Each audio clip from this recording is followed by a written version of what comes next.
¿sí? Y ahora no. Bueno, ahora sí. Este encuentro, voy a compartir mi pantalla, mi presentación, como para ir.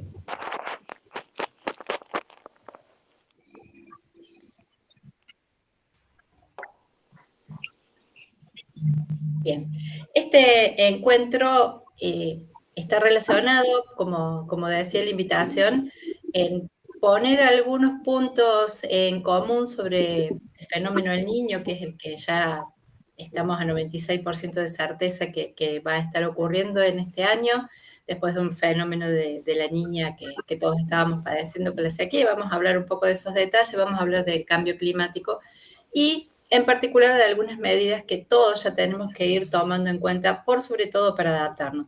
¿Quiénes somos los que estamos de este lado?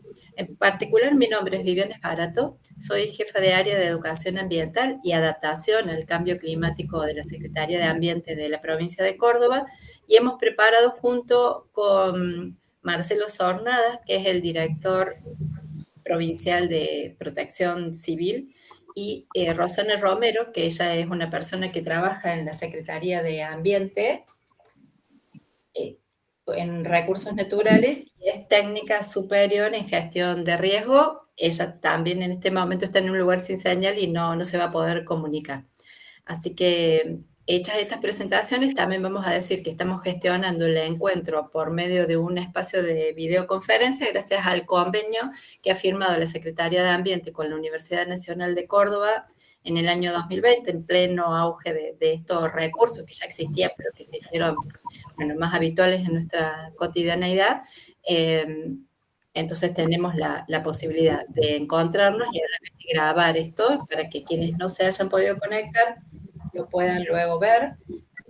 Yo miro para otro lado, perdón, porque estoy gestionando admisiones. Bien, el fenómeno del niño, el niño realmente, porque así se llama, completito, y su relación con el cambio climático, acciones concretas para enfrentar los desafíos que se avecinan. Esta es la primera parte, como les decía hace un rato, porque luego vamos a tener una más específica donde nos va a acompañar Marcelo Zornada. No tenemos fecha, debido a los acontecimientos de hoy con, lamentablemente, los fuegos en la zona de Mina Clavero, no pudimos definir bien esa fecha. ¿Cómo nos estaríamos manejando en el encuentro de hoy? Empezaríamos hablando, bueno, de algunas definiciones en común, luego entraremos al fenómeno del niño, oscilación del sur, que así se llama. Pasaremos a decir qué tiene que ver esto con la situación en Argentina, la crisis climática, que es una forma de denominarla que el secretario general de la ONU, de la Organización de Naciones Unidas, ya lo ha puesto como muy en claro. Dijo, ya no estamos en la era del cambio climático, estamos en la ebullición climática, donde no es solo un fenómeno que afecta a la meteorología, afecta a la humanidad, civilización en todos sus frentes. Así que luego de hablar de esas definiciones generales muy brevemente, pasaremos a hablar de qué es lo que está pasando en Argentina y esto que está como punto 5 sería el próximo encuentro de crisis climática y Córdoba. Bien, me interesa acá que hablemos un poco de la diferencia entre tiempo meteorológico y clima, perdón que entre tan así de lleno el tema, quedamos en que íbamos después a hacer algunos momentos para conversar, pero bueno, hay que poner un tema de conversar y para esto, espero que todo salga bien, he seleccionado un video del Servicio Meteorológico Nacional, espero que se escuche bien, si no, está para leerlo. ¿Va a llover este fin de semana? ¿Cómo va a estar el clima? Estas preguntas parecen referir a lo mismo, sin embargo su significado es distinto. Pero, ¿por qué decimos esto? Bueno, el clima podría ser algo así como tu carácter, tu personalidad, aquello que te define, mientras que el tiempo caracteriza más tu humor, digamos tu estado de ánimo en el día de hoy o tu estado de ánimo de mañana.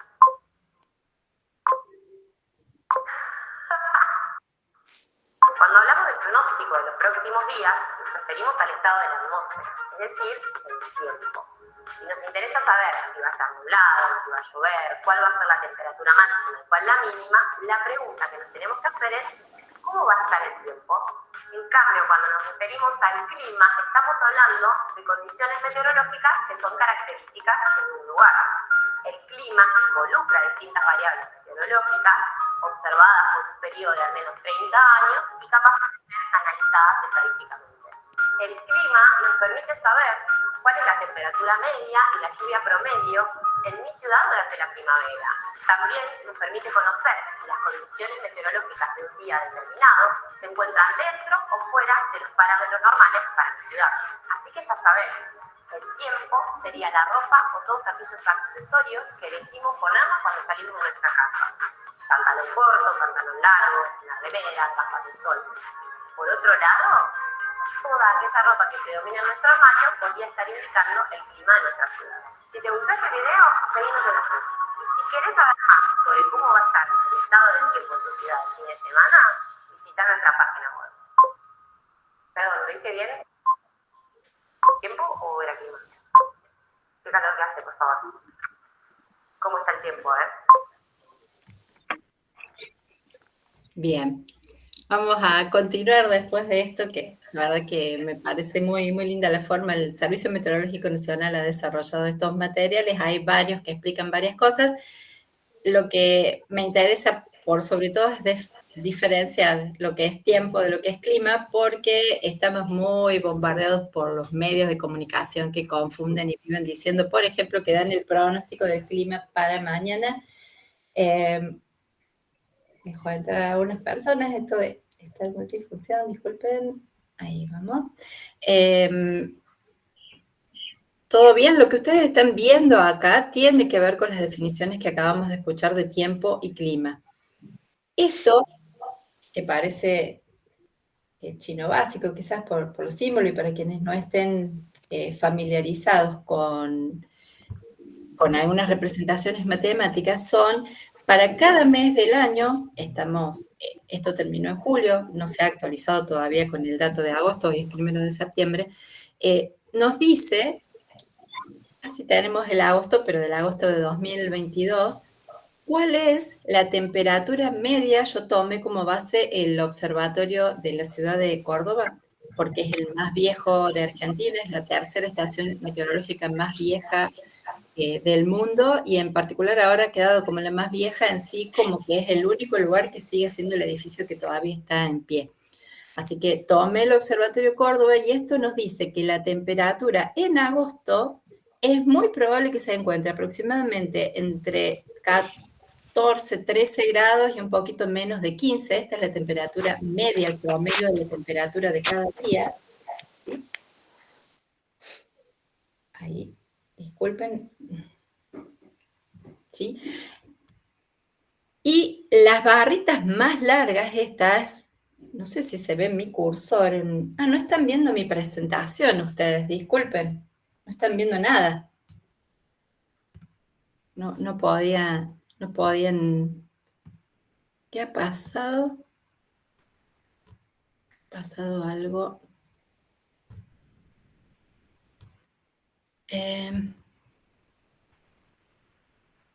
Sí.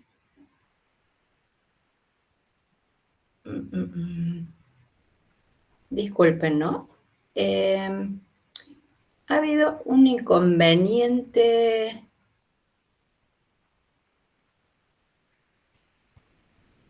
¿Ustedes estaban viendo mi pantalla? Al principio sí, ahora está. Sí, lo que pasa es que hubo 2 personas en la reunión que intentaron compartir la pantalla. Les voy a pedir eso, que no lo hagan. Puede ser que no comparten su pantalla porque me sacan a mí. Hubo 2 personas que lo hicieron. No creía que había sido letal el efecto en cuanto a la mía. El video sí lo vieron, ¿verdad? Sí, sí. Sí, bien, bueno. Sí, hay una función abajo que dice presentar, esa no hay que usarla. Bien, entonces esto me dice de cada uno de los meses cuáles son la temperatura más baja que se registró desde 1961 hasta 2010 en el Observatorio Córdoba, cuál es la temperatura media más baja y la más alta que se registró. Esas son las barritas extremas que hay acá. La cajita nos indica, del borde inferior de la cajita para abajo está el 25% de las temperaturas registradas, del borde de la cajita para arriba está el 25% de las temperaturas superiores, y esto es lo que se llama mediana, que indica que el 50% de los valores estuvieron por debajo de ese número. ¿Bien? Entonces, si yo me fijo, eso es la cajita, me da la estadística, como decía la chica, eso es clima, 1961 hasta 2010. Y en particular lo que tenemos en color lila es, ¿qué cosa? Si alguien ya probablemente se ha dado cuenta ahí, es el valor promedio, en los últimos 12 meses, el valor promedio de las temperaturas en cada uno de los meses. Quizás tengamos más fresquito el de julio, ¿no? Fíjense que julio, ¿qué dirían ustedes? ¿Fue un mes más caluroso de lo normal o menos caluroso de lo normal? Y el promedio de todas las temperaturas medias del mes de julio, fíjense que estuvo por encima de lo que sería lo más esperado, ¿no? Lo más esperado está dentro de esta caja y se pasó por encima. Lo mismo había pasado en junio, en mayo, en abril, marzo marcó un récord. Cuando una temperatura promedio se pasó de esto significa que se marcó un récord. Acá estamos adentro de los bordes de la caja. Lo mismo, fíjense que en noviembre del 2022 también tuvimos un valor por fuera de lo esperado.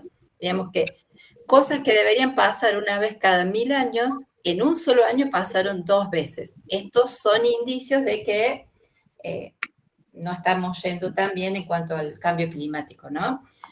Fíjense, esta otra nos da la temperatura media, pero en el aeropuerto Córdoba. En el aeropuerto Córdoba, de nuevo, en noviembre y en marzo se registraron temperaturas más altas, aunque en general, yo esta presentación después se las voy a dejar para que la puedan mirar con más detenimiento, la temperatura media en el aeropuerto es un poco más baja que la temperatura media en la ciudad de Córdoba. Esto tiene que ver con el efecto de la isla de calor o el albedo, el reflejo mismo del cemento. Esto es la temperatura máxima media en el observatorio. Hasta recién hablábamos de las medias, de los promedios. Acá estamos hablando de las temperaturas más altas de cada día.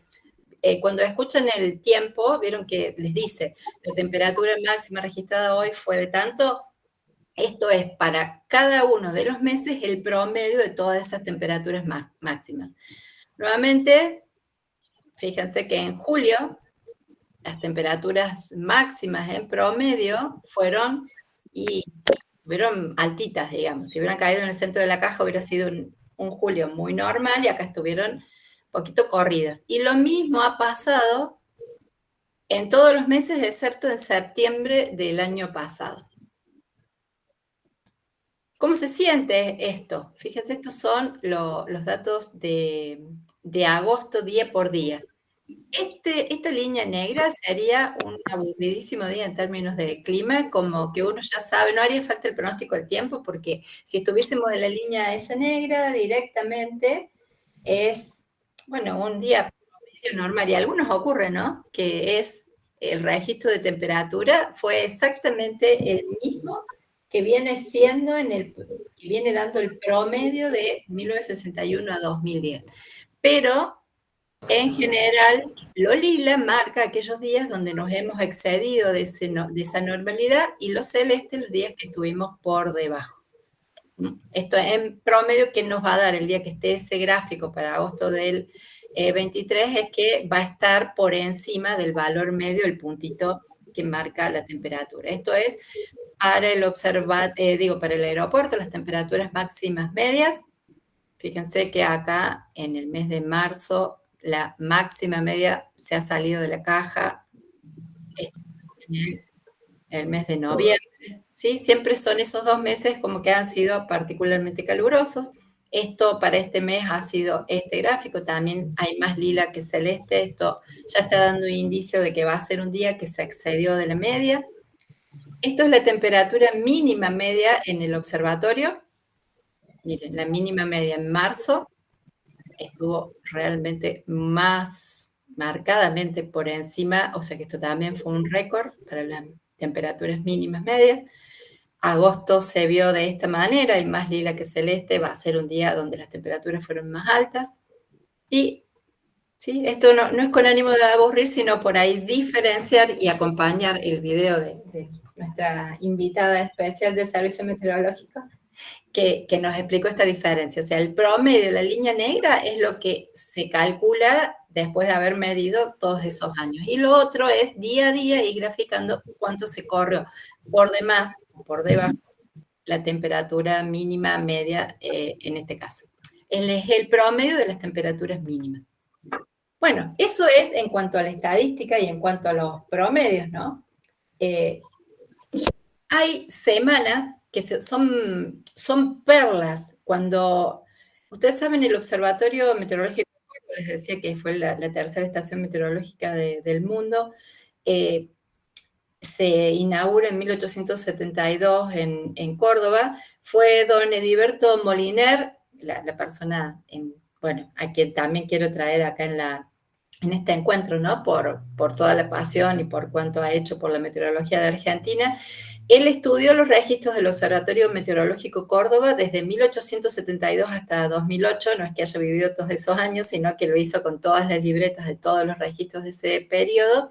Identificó varias perlas, le llamaba don Moliner, que son las semanas destacadas por tener los más altos registros térmicos. En este caso, las llamó semanas de fuego. La número 1 en el ranking resultó estar entre el 15 y el 20 de enero de 1917. Ocurrió que el promedio de las máximas fue de 43,1 grados Celsius, y la máxima del 20 de enero de 1917 llegó a 45,6 grados Celsius acá en Córdoba, en el observatorio, casi pleno centro de la ciudad, y ha sido el más alto valor máximo de la historia del observatorio hasta el año 2008. Bueno, lamentablemente no tengo actualización, pero ver que en 135 años pasó esto ya nos da un indicio de que estas eran vistas como perlas, como eventos de ranking, cosas que se salían de lo normal. A veces le dicen eventos de 1 en 1000 que esto pueda llegar a pasar. Bueno, ¿qué pasa con la precipitación? Tenemos de nuevo el promedio de las precipitaciones. Esto tomé solamente los datos del Observatorio Córdoba. Fíjense que la caja es el promedio, de nuevo, desde 1961 hasta 2010, y estos son los verdes, los puntos verdes, ¿no? Los registros de cada mes del último año. Fíjense que julio, dentro de todo, para lo que es un julio, estuvo llovedor, junio estuvo muy por debajo, mayo bien, abril flojo. En marzo tuvimos un poquito más de lluvia de lo que sería lo normal. Febrero nos trató mal. Enero más o menos bien, y ya los meses desde diciembre, noviembre, octubre, bueno, voy a silenciar. Sí.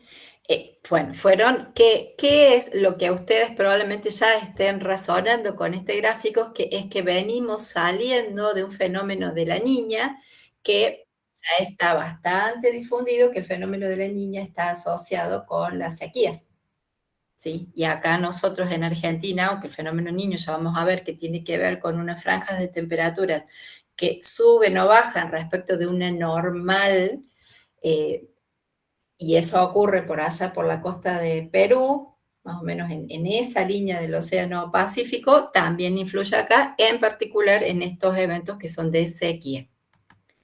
Fíjense, para presentar de otra manera los mismos datos, esta curva, la gris, va dando el acumulado de lo que es normal que cada mes se vaya aumentando la cantidad de agua caída en milímetros. El verde son los últimos 12 meses. Bueno, en este caso lo gris es en promedios de 1991 a 2020. Lo anterior que veíamos en las cajas era de 1961 a 2010, pero realmente al tomar 30 años en los promedios, eso siempre es lo mínimo que hay que tomar para hacer una comparación. Y acá tenemos en cuanto a, fíjense cuánto nos faltó cada uno de los meses para llegar a decir que fuese un año normal. ¿Sí? O sea, los últimos 12 meses son esta línea de abajo, la línea negra esta sería lo esperado, y todo esto amarillo indica la cantidad de agua que nos quedamos con las ganas de que caiga. En cuanto a estas perlas, ahora ya no de las semanas de fuego, sino de agua, bueno, don Moliner generosamente me ha cedido un manuscrito que lo tengo acá, porque don Moliner además sacaba las cuentas a mano, ¿no? Cada una de las libretas hacía las cuentas a mano, su profesión de origen era maestro, egresado del Carbo acá en Córdoba, y maestro normal nacional. Entonces, nunca usaba calculadoras y todas sus notas las hacía a mano, y lo que sí se acordaba de todas estas cosas de memoria. Nunca lo he visto buscar un apunte, sino que lo sabía de memoria. La precipitación más intensa que él registra en este apunte fue el 27 de octubre de 1976, con 20 milímetros que cayeron en 3 minutos, desde las 20:57 a las 21 horas. O sea que esa intensidad de lluvia es igual a que lluevan 400 milímetros por hora, ¿sí? O sea, imagínense que es una verdadera cortina de agua. Duró 3 minutos, no fue tan grave el efecto, pero hay que tener una muy buena distribución de calles, bocas de tormenta, higiene de las bocas de tormenta para poder realmente evacuar toda esa cantidad de agua. La sequía más prolongada fue de 135 días sin registro entre el 15 de mayo y el 26 de septiembre de 1995. Muchos de los presentes capaz que hasta recuerdan ese periodo. Me parece que yo lo recuerdo, fue muy notable y muy sufrido. Y el invierno más lluvioso fue en 1985, que se registraron 143 milímetros, cuando la media de invierno ronda en 31 milímetros apenas. Y esas serían, bueno, lo que se llaman perlas en el lenguaje de don Moliner, y lo que se llaman récords ya en un lenguaje más técnico de la meteorología. Bien, ¿para qué hemos dicho todas estas cosas? Yo soy una apasionada de la historia del Observatorio Meteorológico Nacional, de todo el Sistema Meteorológico Nacional, porque nació en Córdoba, cuando en Córdoba se trae el Observatorio Astronómico de la mano de Benjamín Gould, un astrónomo, bueno, de altísima trayectoria. América del Sur no tenía explorados todavía sus cielos, no había mapas de estrellas. Él viene y no solamente toma esa tarea, sino que se da cuenta que tamaña distribución de superficie, donde probablemente la agricultura andaría muy bien, cosa que parece que sí lo vio venir, pero no tenían ni un solo registro ni de cuáles eran las épocas más lluviosas, cuáles eran los vientos, cómo se comportaba absolutamente nada. Entonces, él fue el precursor que lo convenció al presidente Sarmiento de hacer esta primera oficina para medir.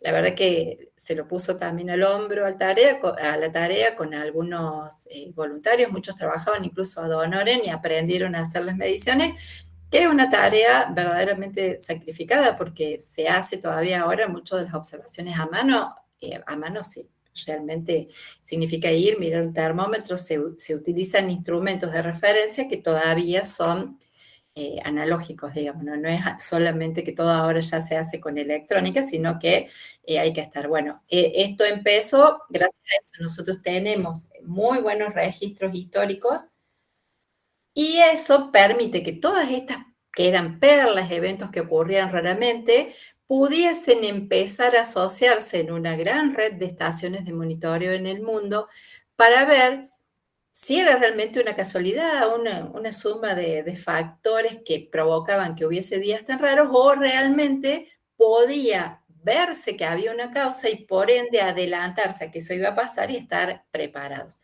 Entonces, una de esas cosas que llegaron todas estas mediciones a marcar, que había una oscilación, o sea, que había años que estaba seco, había años que estaba muy lluvioso, y había épocas en las que estaba la cuestión neutra. Al mirar desde más lejos, no solamente mirar la estación de Córdoba, sumar otros datos, llegar a los registros internacionales, se concluye, esto ya se conoce hace como 50 años, que existe este fenómeno que acá yo lo llamé el niño, la niña también, y para nosotros es la oscilación del sur. ¿Qué es este niño? Ahí nuevamente aparecen unos mapas que son muy, muy técnicos, pero una vez les cuente qué es el niño, creo que podemos entre todos leer la información que aparece en los mapas. El Niño, oscilación del sur, es un fenómeno natural caracterizado por la fluctuación de las temperaturas del océano en la parte central y oriental del Pacífico ecuatorial, asociada a cambios en la atmósfera. Este fenómeno tiene una gran influencia en las condiciones climáticas de diversas partes del mundo. Bien, ahora se sabe que hay una oscilación térmica que ocurre, fíjense, acá está Perú aproximadamente, si ven mi flechita. Esto, que es un fenómeno de la niña, está marcado por temperaturas por debajo de, de lo normal en el océano entre, bueno, sería la altura en la que está Perú hasta, esto es Australia. Bien, y eso va a estar asociado cuando esas temperaturas empiezan a bajar. Ojo, señores, nosotros nos vamos a fijar en Argentina. Ojo, señores de Argentina, porque este año va a ser un año seco, nos podemos adelantar. Ya no es una cuestión estadística y decir por dónde va a fluctuar la cosa, sino que gracias a los datos se pudo ir y buscar una causa de esos cambios de unos años a otros. Mientras que cuando pasa una cosa parecida a esta, no es que se ponga ni azul ni rojo, no, estos son representaciones de la temperatura que cuando está hecha esta franja en rojo significa que están por encima de lo normal. Este es el Niño del año 1997, muchos lo pueden llegar a recordar porque en Argentina hubo inundaciones en Misiones, por ejemplo, importantísimas inundaciones.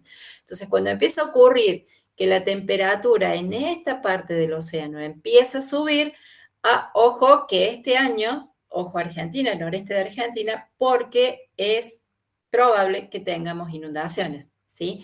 Entonces, el ENOS, que es esto, la oscilación del sur, es uno de los patrones más importantes de la llamada variabilidad climática interanual, que incluye modificaciones de la circulación de la atmósfera que pueden durar desde varios meses a pocos años. El niño y la niña son los componentes oceánicos, mientras que la oscilación del sur es el componente atmosférico y ambos dan origen al término el niño, oscilación del sur. Comprende entonces tres fases que son el niño, la niña y una fase neutra, que esto, si viéramos los mapas acá de temperatura, estarían en color blanco. ¿Por qué yo insisto en decir, bueno, nosotros estamos en la oscilación del sur, no le llamamos niño? Porque es la parte atmosférica, pero corresponde a la etapa donde el mar en esta parte del océano está subiendo su temperatura, por ende lo que se nos viene, ya vamos a ver en un ratito qué es lo que está pasando. El fenómeno tiene una periodicidad irregular, usualmente ocurre cada 2 a 7 años y se declara una fase del niño o la niña cuando las temperaturas del mar en el Pacífico Oriental Tropical aumentan o disminuyen medio grado por encima o por debajo del promedio durante varios meses consecutivos, que son 5 trimestres.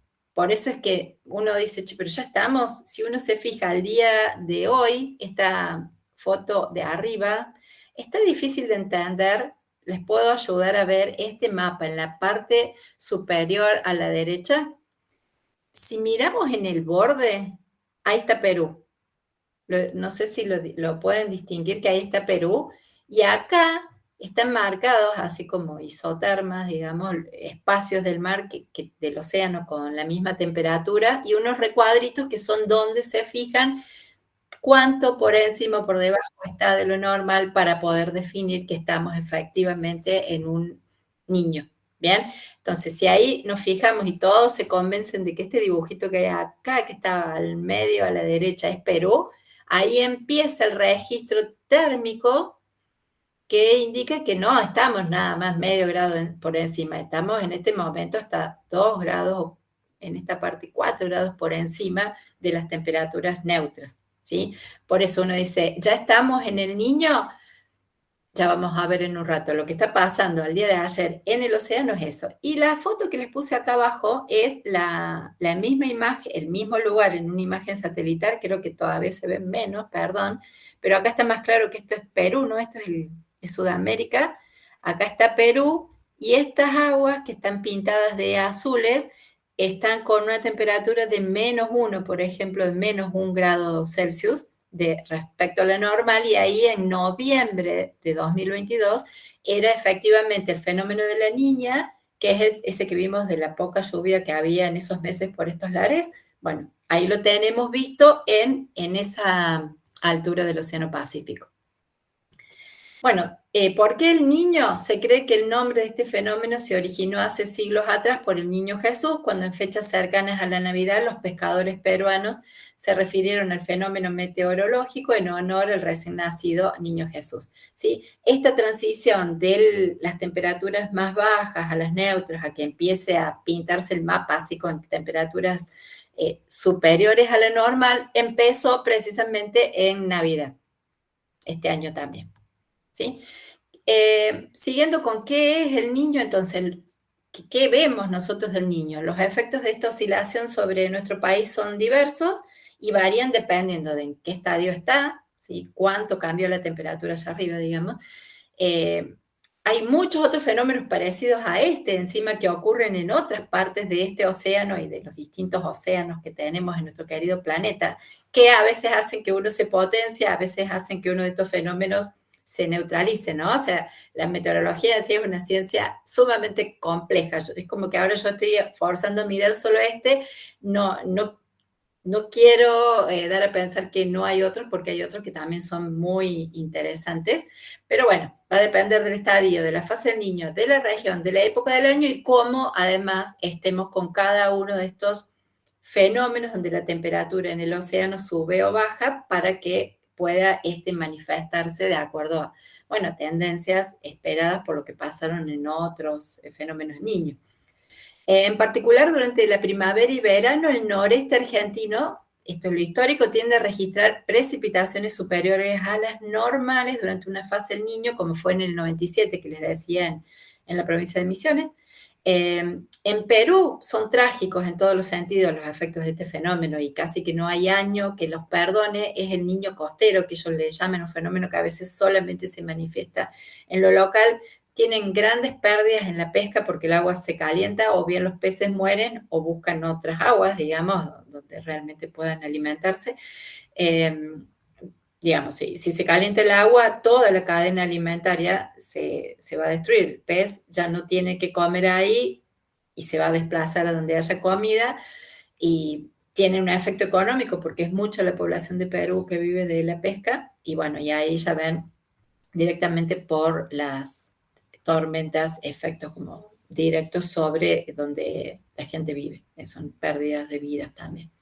Y durante la fase de la niña, el noreste argentino tiende a registrar precipitaciones por debajo de lo normal, y yo diría que no es solo el noreste, incluso lo acabamos de ver en las gráficas de recién, que sí se atribuye al pasado fenómeno de la niña, esos registros tan bajos de precipitaciones. Bueno, entonces, si vamos al niño y a Argentina, el historial y el pronóstico, yo los invito acá les dejé todas grabadas las páginas del Servicio Meteorológico Nacional, así de ahora en más cuando desayunan, lo miran. Bueno, no sé si tanto, muchas veces los noticieros dan un ratito de su tiempo para divulgar esto, pero como que estuve mucho tiempo trabajando con Don Molinar, por suerte, y sí soy de las que mira esto todos los días, se nota que me gusta. ¿Qué esperar? Bueno, el estado actual del fenómeno El Niño, oscilación del sur, es de transición a una fase niño. La temperatura del agua del mar en el Océano Pacífico Ecuatorial se encuentra con valores superiores a los normales en todas las regiones, el mapa pintado rojo que acabamos de ver, y de acuerdo a los modelos dinámicos y estadísticos, en promedio, en el trimestre agosto, septiembre, octubre, o sea, agosto pasó, llegamos hasta octubre, hay 96% de probabilidad de que las condiciones sean de niño, ¿bien? O sea, se acabaría la sequía, digamos, pero ¿cómo es que el Servicio Meteorológico nos informa de esto? Por medio de pronósticos trimestrales, ¿bien? Esto es el mapa que uno va a ver dentro de la página del Servicio Meteorológico Nacional. ¿Y qué significan estos colores? Que más o menos desde la línea de La Pampa, el norte de Neuquén para arriba, las temperaturas se espera que sean más altas de lo normal. Y declarar que una temperatura sea más alta de lo normal, ustedes dirán, ¿y cuánto es más alto de lo normal? Bueno, que la temperatura media esté por lo menos medio grado por encima de la normal, indica que ya está por encima. Ya les voy a decir por qué, tampoco, porque medio grado, porque significa mucho medio grado. Y acá en la zona nuestra tenemos, fíjense, casi el 50% de probabilidad de que vamos a tener un septiembre y un octubre con temperatura por encima de lo normal. O sea, lo rojo es muy superior a lo normal. En el color que estamos nosotros es normal o superior a lo normal. Y incluso en la Patagonia podría llegar a esperarse que sea un octubre y un noviembre, septiembre, octubre y noviembre, digo, más fresco de lo habitual.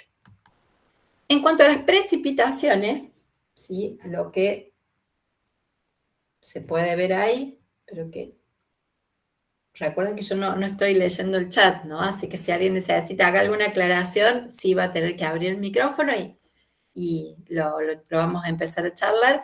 Se prevé, yo me refiero acá a Córdoba, tenemos gente de distintos lugares, así que, perdón si me vuelvo muy cordobesa, tenemos un 40 a 45% de probabilidad de que llueva más de lo normal. ¿Sí? ¿Se acuerdan? Lo que se espera de lluvia para estos meses sería de esperar que sea más llovedor.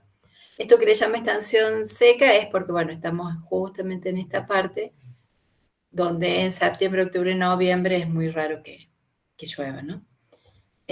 Más o menos eso es lo que hace el Servicio Meteorológico Nacional con todos los datos de todas las estaciones de medición que hay en el Servicio Meteorológico Nacional y la Organización Meteorológica Mundial.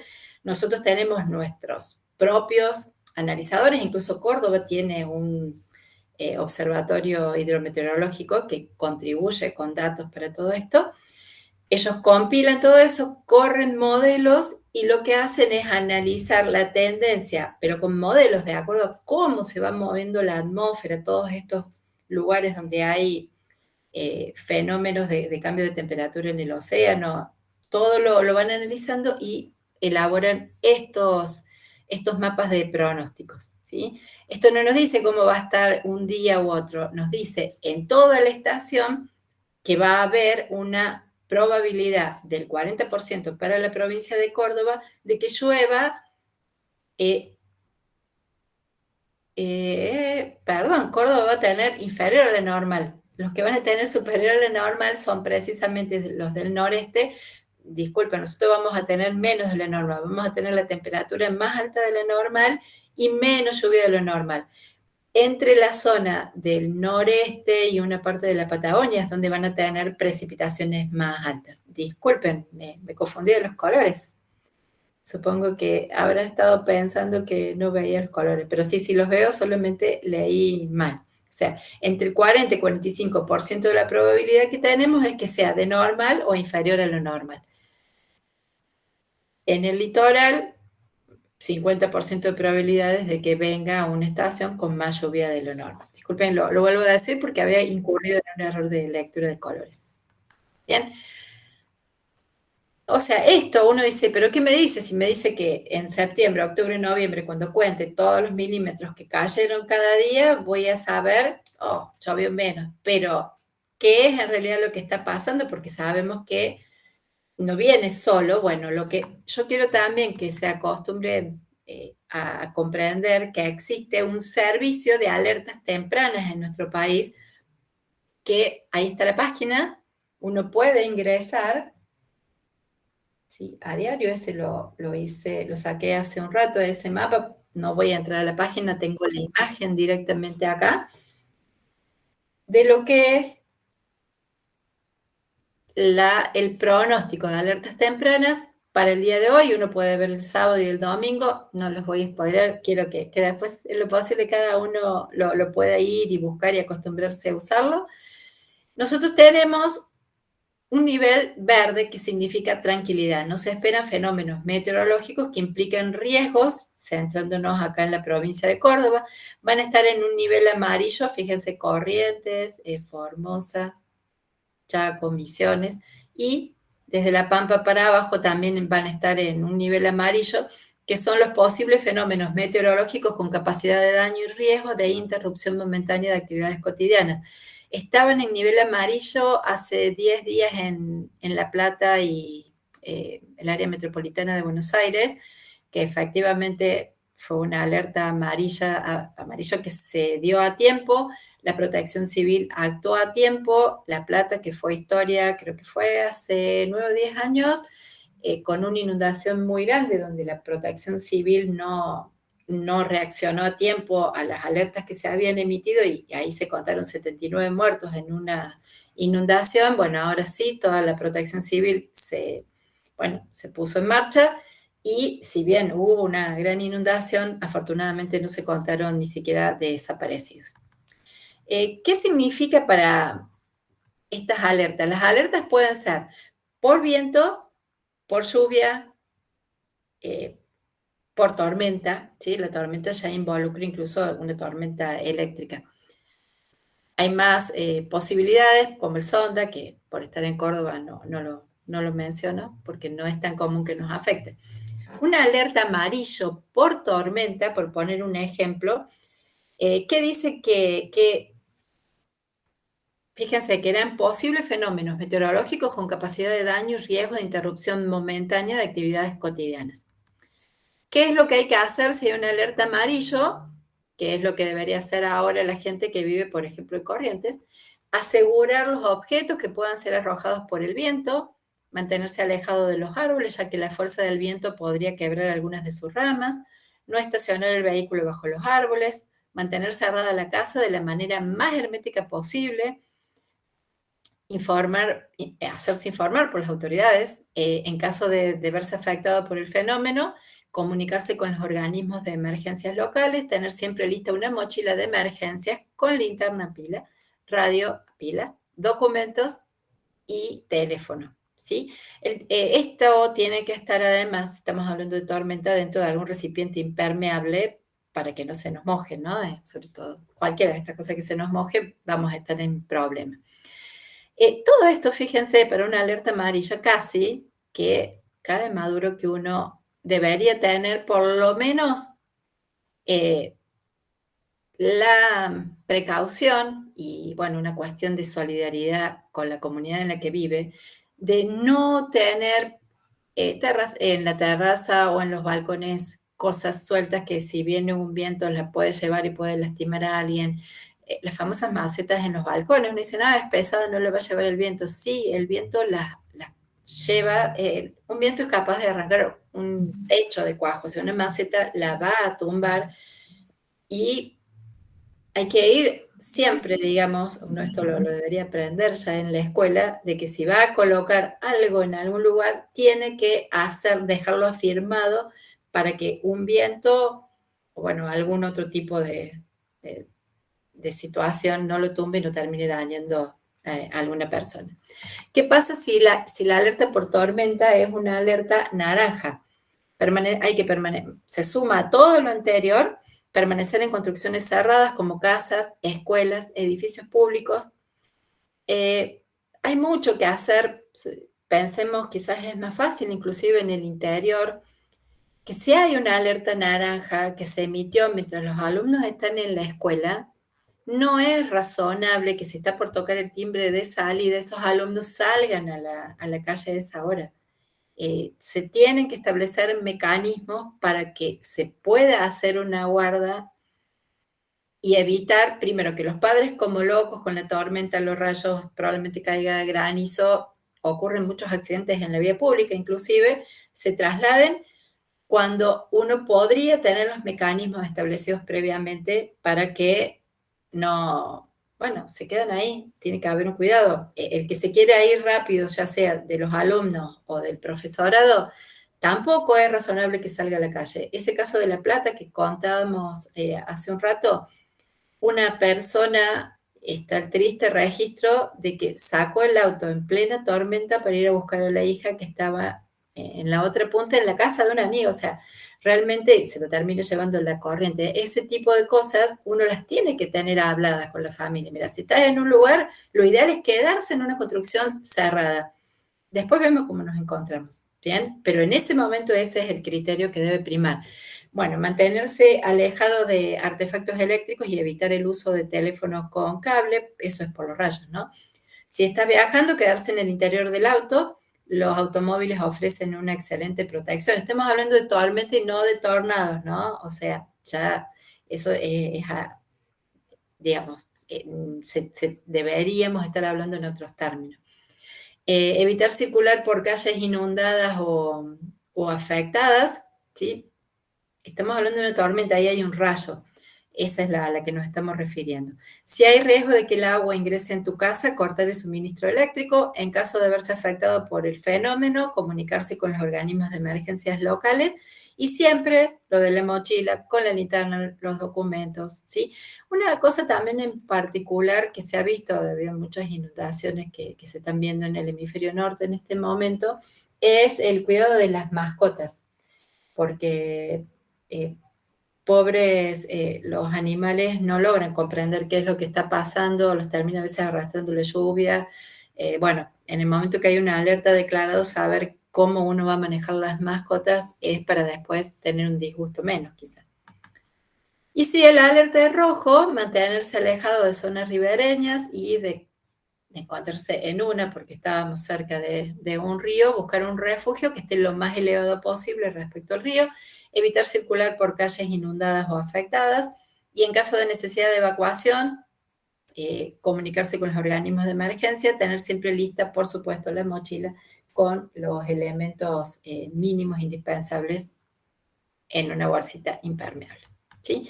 Bueno, antes de pasar a la crisis climática, voy a cortar un segundo la presentación solo para verles la cara un rato.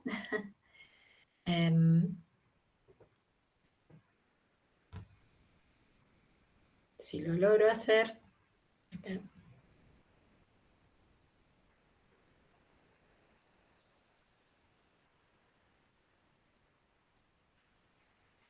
¿Cómo vamos? Si alguien gusta, voy a ver si hay alguna pregunta ya en el chat. Veo que sí, tengo gente del equipo de Marcelo Sornada presente, así que del equipo de Marcelo Sornada o de bomberos también, así que con gusto lo que ustedes quieran aportar. Yo lo que traté de hacer ahora es un resumen de cómo se determinó todo esto, qué datos son los que se pueden contar anticipadamente, como qué es lo que genera una alerta, refiriéndonos en particular a qué se podría hacer si la alerta es de tormenta eléctrica por sobre todo es la que estaba marcada ahí. Y bueno, sí me gustaría escucharlo. Yo también voy a mirar ahora en el chat si hay alguna pregunta.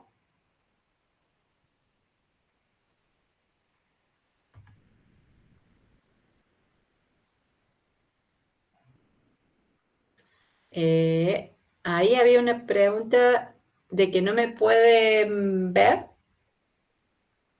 Esa es una pregunta de esto. Probablemente porque está seleccionado ver solamente la pantalla con la filmina, ¿no? Veo que sí, tenemos mucha gente de bomberos, así que cuando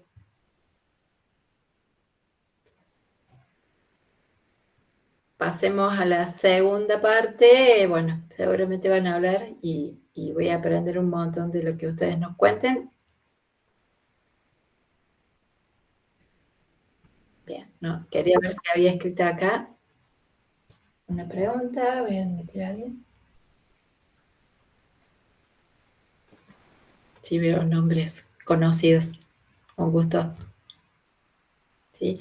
Bueno, ¿quieren que sigamos? Redondeamos con lo que es la crisis climática, el cambio climático, para después pasar a, bueno, un poco a la protección civil, que yo tengo una filmina, pero ahí los voy a escuchar a los que representan realmente el accionar en esos casos. Vamos a presentar de nuevo.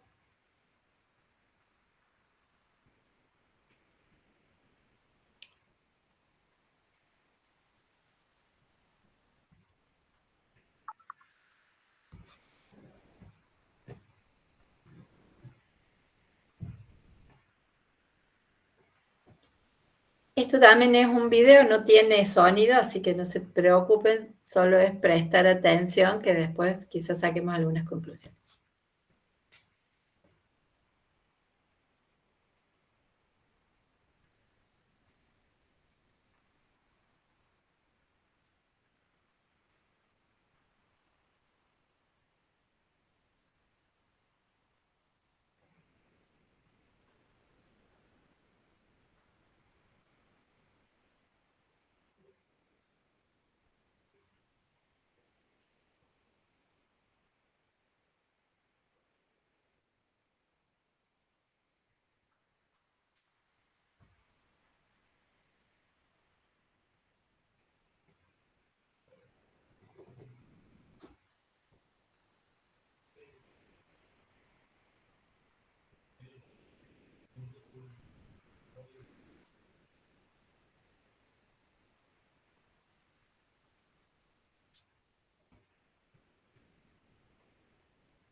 Bien.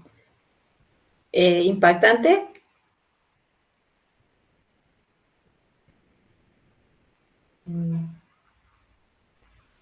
Ahí ya lo vamos a sacar en...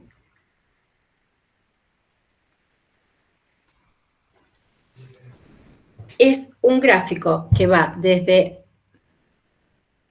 1880 hasta el 2022, que va graficando año por año la temperatura promedio de toda esta red de estaciones de monitoreo de temperatura del servicio, bueno, de la Organización Meteorológica Mundial. Va haciendo un gráfico que es impactante cuando uno lo ve, pero acá cuando lo ponen en espiral es realmente impactantísimo, porque vemos que para el 2022 ya habíamos llegado a 2 grados Fahrenheit de aumento de temperatura respecto a los años allá antes del boom de la industria. El 2023 fue todavía más crítico porque aumentó esto, ¿sí? Las temperaturas han sido superiores. Creo que me han vuelto a sacar a alguien. ¿Siguen viendo mi pantalla? Sí, bien, porque yo la perdí porque... Sí, se copia. Mi pantalla la ven, perdón. La que compartís no la estamos viendo. No estás compartiendo. ¿El video sí lo vieron? El video Sí, sí. el video sí. Claro, alguien ha de nuevo querido compartir pantalla, así que le voy a pedir por favor que no compartan pantalla ustedes, porque no podemos compartir dos. ¿Sí?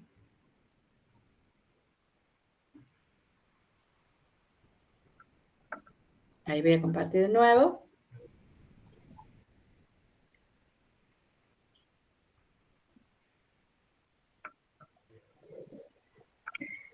Ahí vemos de nuevo. Ahí está, ahora sí. Sí. Seguro que lo hace alguien sin querer y no podemos estar dos personas, pero bueno.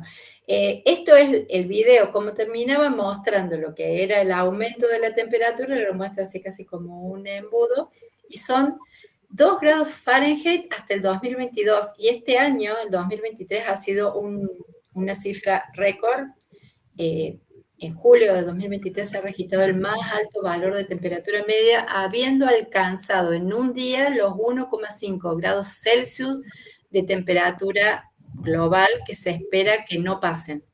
Ha llegado ese día, es un día, no quiere decir que ya hayamos llegado a ese valor, pero ahí fue cuando el secretario general de la ONU hizo este llamamiento a las acciones para mitigar el cambio climático que no podemos seguir enunciando, sino que las medidas ya se tienen que poner efectivamente en marcha, que muchos países ahora no quieren hacer,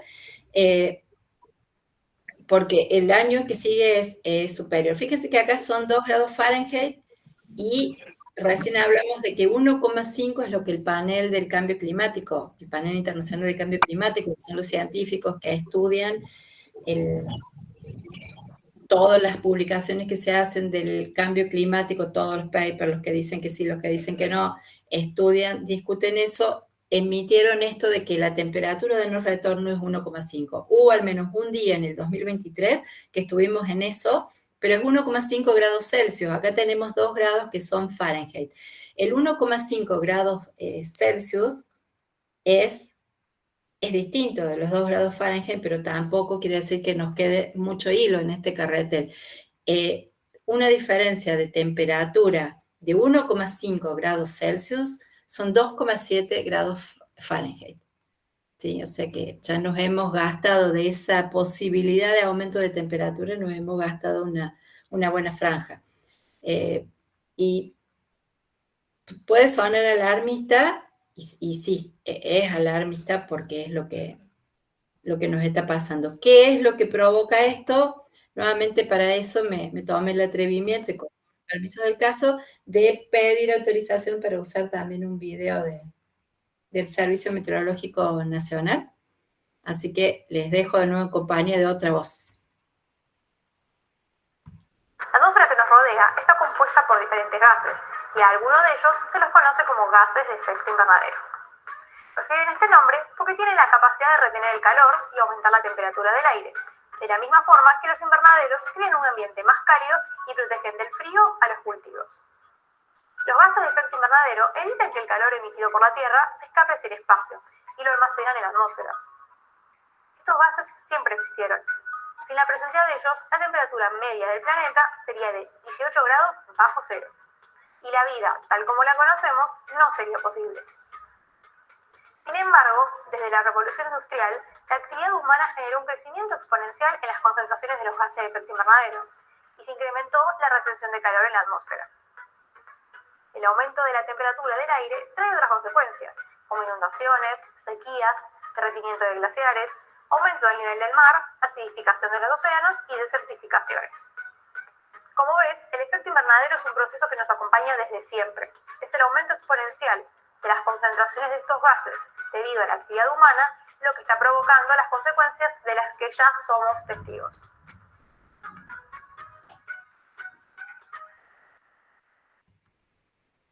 Bien. Dicho esto, no quiero ahondar mucho sobre lo que es en sí cada uno de estos gases, de dónde viene, porque realmente es para aprovechar el conocimiento de buena parte del equipo de Protección Civil que nos acompaña, y creo que así estaba llamada la charla, a ver cómo nos adaptamos. ¿Sí? Quizás como ciudadano común podemos hacer mucho para mitigar en cuanto a aceptar que vamos a tener que cambiar algo de nuestro estilo de vida, algo y bastante de nuestro estilo de vida, porque todos esos gases que se emiten no son casualidad, somos todos responsables, pero adaptarnos es la necesidad más urgente. Las evidencias del cambio climático en Argentina están en este mapa, ¿sí? Lo que está en color verde es lo que ya se observó, que es el retroceso de los glaciares y la alta frecuencia de precipitaciones extremas e inundaciones en el noreste argentino y el oeste de la región húmeda. Dice que está entre observado y proyectado lo que es lila, que es el estrés hídrico por aumento de temperatura en el norte y el oeste, el aumento del nivel del mar que afecta algunos puntos del litoral marítimo y de la costa del Río de la Plata. Y en rojo se dice que está lo proyectado, que, bueno, las nuevas tendencias ya parece que no es proyectado, sino que es observado. Lo que pasa es que a veces todavía la discusión está si la potencial crisis del agua de Mendoza, San Juan y Comahue es solamente efecto del calentamiento global, digámoslo así, o también de algo que es parte de la crisis climática, que es la lucha por el uso del recurso agua. Lucha o no lucha, el agua no alcanza para todo lo que se quiere desarrollar en esos lugares y hay realmente una crisis del agua. Por eso ese potencial que es proyectado, muchos ya dicen que la crisis del agua ya está instalada. Hay un servicio que funciona en Argentina, así como tenemos en Córdoba este observatorio hidrometeorológico, tenemos la suerte de contar con excelentes científicos que se encargan del clima y que nos representan en la Organización de Naciones Unidas, ya sea en cuanto a capa de ozono, y en el panel del cambio climático, y es más, en este momento la secretaria general de la Organización Meteorológica Mundial es Celeste Salvo, que es argentina. Ella ha sido directora del servicio y, bueno, creo que sigue siendo en realidad la directora por excelencia por el hecho de que es ahora también secretaria general de la Organización Meteorológica Mundial. Digamos que tenemos una gran tradición y muy buenos profesionales y tenemos la suerte por eso de contar con mapas como estos. Para encontrar este mapa, acá abajo está la página, uno puede llegar y hay montones de posibilidades. Estos son los pronósticos climáticos a futuro en función de las emisiones de gases de efecto invernadero en Argentina y en todo el mundo, porque acá están los gases de efecto invernadero que emitimos nosotros acá, el que está en Suiza, el que está en China y el que está en Canadá. Todo es un efecto global porque lo que se está recalentando es la atmósfera, se calientan los océanos, se libera más dióxido de carbono, se pierde biodiversidad, todo es un fenómeno globalizado, global en realidad. Yo lo que puse acá es que me dijese, en este sistema, entran en esa página, uno genera el mapa, tiene montones de variables para trabajar, los que lo quieren usar para docencia, es una herramienta muy, muy didáctica. Busco temperatura máxima, el valor absoluto futuro, el escenario para el 2030, suponiendo que más o menos los países se van comportando bien y van emitiendo menos gases de efecto invernadero. Bueno, acá tenemos temperaturas yo me sigo fijando en Córdoba, 24 grados en temperatura media y en temperatura máxima media, y uno dice, ¿y eso qué? ¿Será poco? ¿Será mucho? No sabemos exactamente con qué compararlo. Entonces, a continuación, el mapa, el mismo sistema, nos da la posibilidad de que nos marque la diferencia con el presente. ¿Sí? Porque el absoluto, la verdad es que aunque yo les estuve diciendo recién cuáles eran las temperaturas, no es tan fácil acordarse ni poder hacer una comparación. Por suerte, los que hicieron este mapa también le pusieron esta posibilidad de ver la diferencia con el presente para el año 2030. Acá tenemos zona de Córdoba, este color que dice que va a haber 1 grado, entre 0,5 y 1 grado más de temperatura en el año 2030 para las temperaturas máximas en promedio del año. ¿Sí? Seguimos por ahí pensando, ¿y 1 grado será mucho, será poco? Acá tenemos una zonita marcada. Acá por adentro de esto está Colonia Carolla. Y yo lo marqué especialmente porque analizando los plátanos, que son, bueno, los árboles tan característicos de ese lugar, un aumento de temperatura de 1 grado en los plátanos en el clima que están ahí en Colonia Carolla va a significar un estrés hídrico que los va a poner en riesgo, con lo cual, con un informe que le hicimos a este municipio, lo que están previendo es de qué manera generar un sistema inteligente de riego para no desperdiciar el agua, porque también va a escasear junto con todas estas cosas, para bueno, proteger a los plátanos porque son parte del paisaje y de la cultura misma del pueblo, hasta los que no vivimos ahí sabemos que están los plátanos, la plataneda de Colonia Carolla. En este caso, en Totoral, una zona cercana, busqué otra variable que dice los días con temperaturas superiores a 35 grados Celsius. Fíjense, 35 grados Celsius en esas cajitas de las temperaturas. Casi ni un mes teníamos ahí los promedios, estaban por debajo y en Córdoba hace calor. Tener 18 días más que en la actualidad con más de 35 grados de temperatura es mucho. Hoy es un día relativamente fresco y uno por ahí no lo asocia, pero ya cuando estamos por encima de 32 grados, el cuerpo está sometido a un peligro por las cuestiones del entorno. Entonces, 35.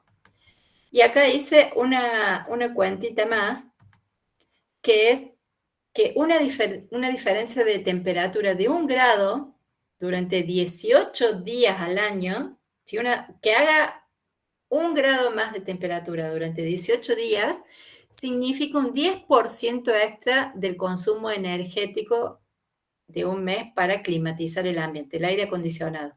¿Sí? 10% más en la factura. No, puede que no nos duela tanto, bueno, 10%, tanto que pago un poco más.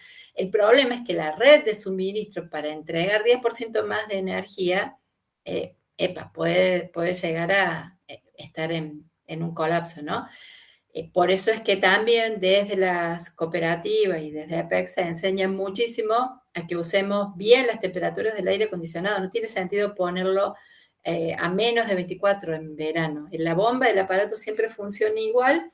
Lo único que va a hacer es, si lo ponemos a más alta temperatura, no parar nunca y consumir mucha más energía eléctrica, lo cual es una cuestión también de solidaridad con el resto, para que no se corte la luz y, bueno, por supuesto, con la misma persona que prende el aire. Suponiendo que tenemos aire, ¿no? Si empezamos a hablar de una justicia y miramos en más detalle, también hay mucha gente que no tiene aire y a tal punto que en los países europeos que ahora están con tamañas olas de calor, bueno, en Estados Unidos esto no es nuevo, existen espacios que se llaman refugios térmicos para que la gente pueda ir a descansar de estas grandes olas de calor, porque no pueden ni siquiera dormir.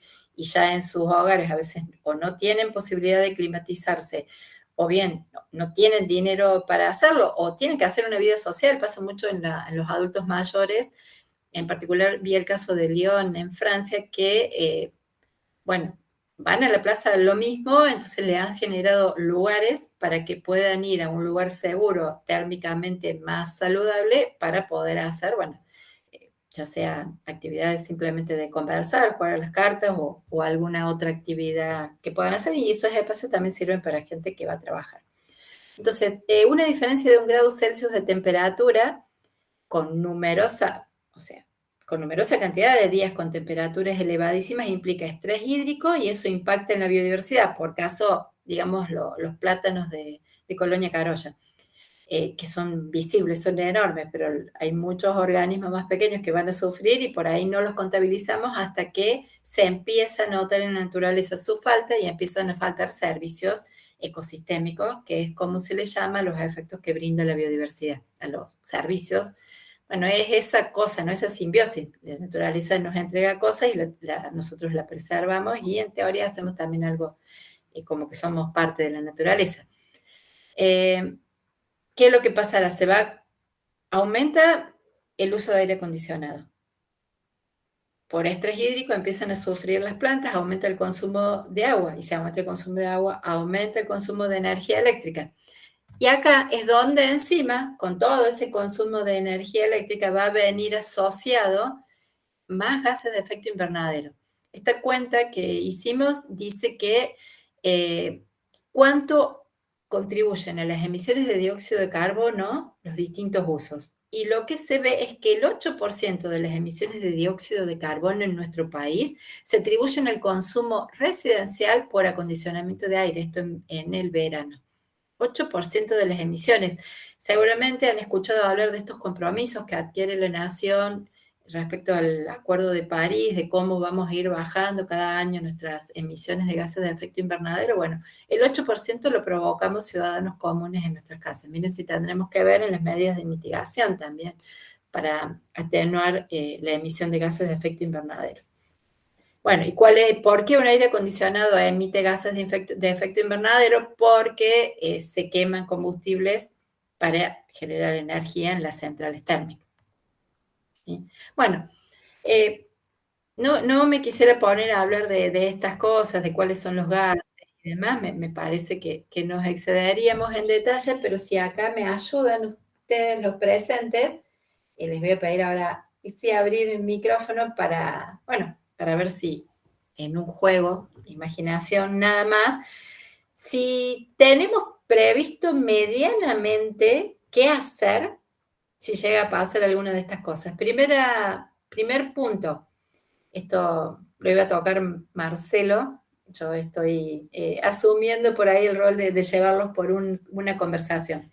Si en el lugar donde ustedes viven escucharon que algo de esto ya pasó alguna vez, esos eventos, las perlas que les dije de Don Moliner, hay que estar especialmente preparados porque puede volver a pasar con más facilidad. No quiere decir que el que nunca lo tuvo no lo va a tener, ¿no? Pero bueno, si ya pasó, es muy probable que vuelva a pasar. Primer cosa la que podemos llegar a pensar.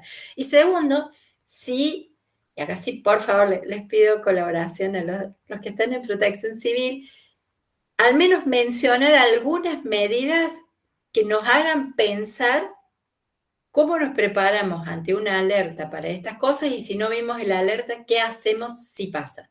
Empecemos. Incremento de eventos de vientos fuertes y tornados es algo que se espera efectivamente por el cambio climático. Yo aposté y no tengo macetas en altura porque vivo en una casa, pero teníamos algunas cosas sueltas arriba del techo y las bajé y están amoradas. ¿Alguien más puede aportar alguna cosa en la que se pueda incluso comprometer a aportar para que esto no sea peor?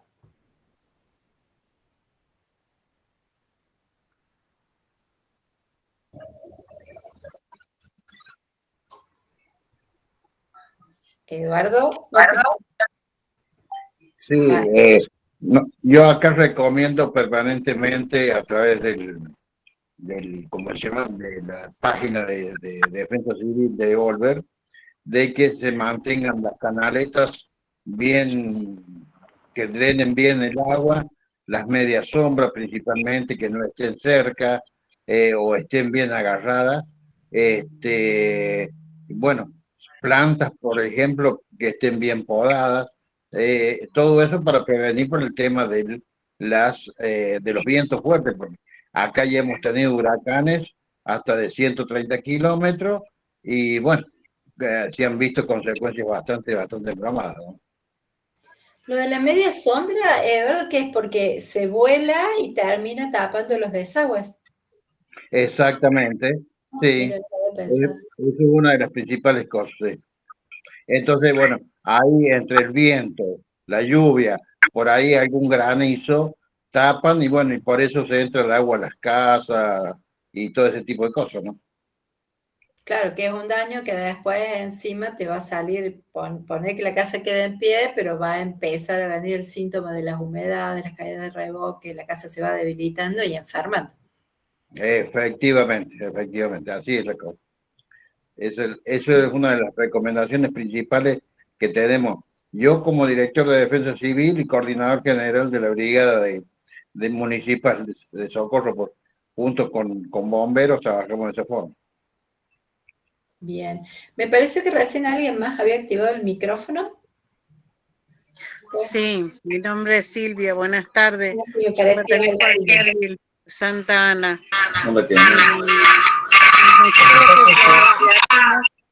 Ahí está. Lo que hacemos es tratamos de mantener todo lo que es en la parte de canales limpios y estar siempre atento con un sistema de alerta temprana y buscar de que la gente se active en el momento, ¿no es cierto? O sea, que no haya mugre en los canales, que no haya techos de chapa de gran altura sin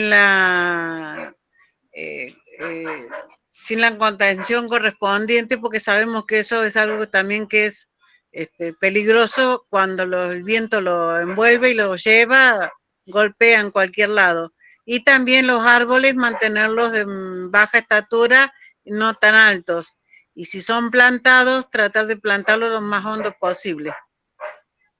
Bien, sabes que acá, otro dato, porque me voy acordando, un tornado que hubo el año pasado cuando estábamos jugando a uno de los partidos del Mundial, que fue a los penales, el famoso que mira Bobo ese día, hubo un tornado en una localidad y, bueno, de las construcciones que se llevó el tornado, no estaban hechas con una supervisión técnica, estaba construido porque muchas veces nos creemos que sabemos construir. La norma de construcción indica que hay que tener un profesional idóneo que en realidad es el responsable de la obra y las municipalidades tienen que exigir que eso sea así.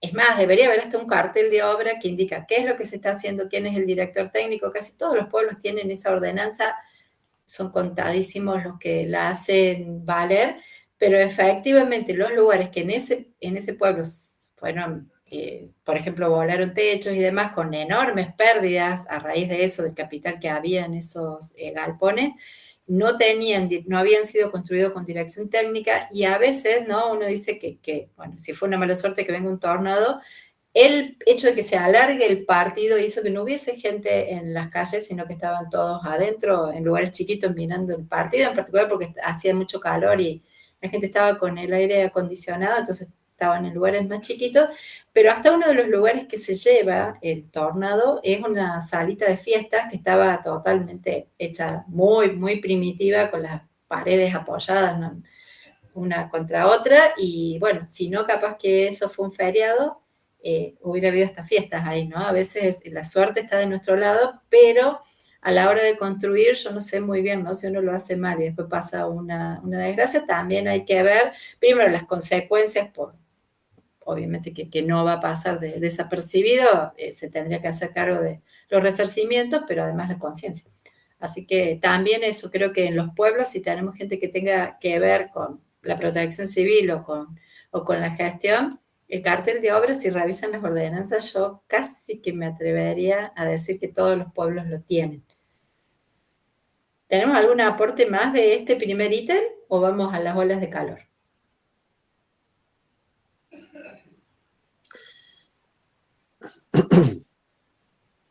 ¿Cómo nos preparamos?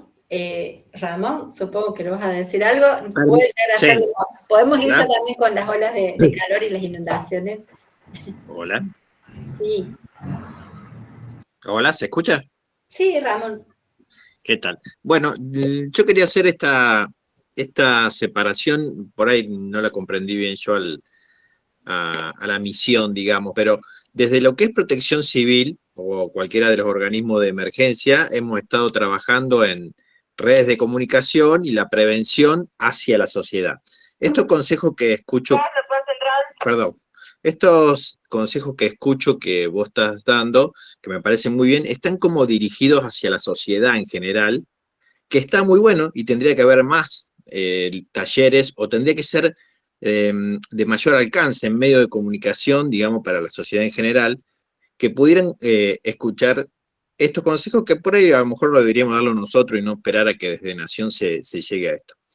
Pero desde nuestro organismo, yo estoy como coordinador de defensa civil, estamos trabajando en eso desde donde podemos, en lo que podemos, principalmente en redes de comunicación. Hay distintos grupos, algunos los ha preparado el Plan Provincial de Manejo del Fuego de la provincia de Córdoba, donde estamos los distintos organismos, que está muy buena, una iniciativa que ya existía, pero que se profundizó más, para estar conectados y poder dar una respuesta rápida en caso de emergencia. Pero me parece muy bueno estos consejos básicos por ahí para nosotros, pero no para la sociedad. Me parece fundamental que tuvieran un alcance mayor hacia la sociedad. Y esto ahora, en esto que estamos recibiendo, en realidad nos está llegando a nosotros esta presentación que vos haces. No sé si se entiende lo que quiero decir. Sí, te reentiendo, Ramón, y entiendo que es muy difícil y mientras vos hablabas pensaba en las publicidades que la verdad que están muy elaboradas, cada vez son más elaboradas, no hay forma de no escucharlas, no prestarles atención, y sin embargo los incendios siempre aparece alguien que te prende fuego. O sea, creo que todos los esfuerzos que se puedan hacer para comunicar son importantes, y que cada uno de los ciudadanos, así sean o no de protección civil, empiecen a tener una misión que tenga que ver con que se cumplan las normas, ¿no? O sea, yo creo que por ahí también ustedes como protección civil, bueno, no sé hasta dónde llega y quiénes pueden llegar a ser miembros de la protección civil, que el jefe es en sí el intendente, el que activa la defensa civil de un lugar. Bueno, en todo caso, yo me encantaría si ustedes lo pueden explicar, pero sí que cada persona también se encargue para aquellos pueblos que no tienen organizada la protección civil, que los escuchen a ustedes y también se empiecen o sea, no organizar, pero sí exigir que exista una organización a nivel local. Creo que la estoy enredando porque no uso las palabras correctas, así que ayúdame, Ramón. Sí, eso lo pueden ver precisamente, leer la 8906, que es la adecuación de la ley SINAGIR, la 272-87, y que digamos que solicita que los pueblos se adecúen y que dicten su propia ordenanza, ¿no es cierto?, dando las competencias de la defensa civil locales.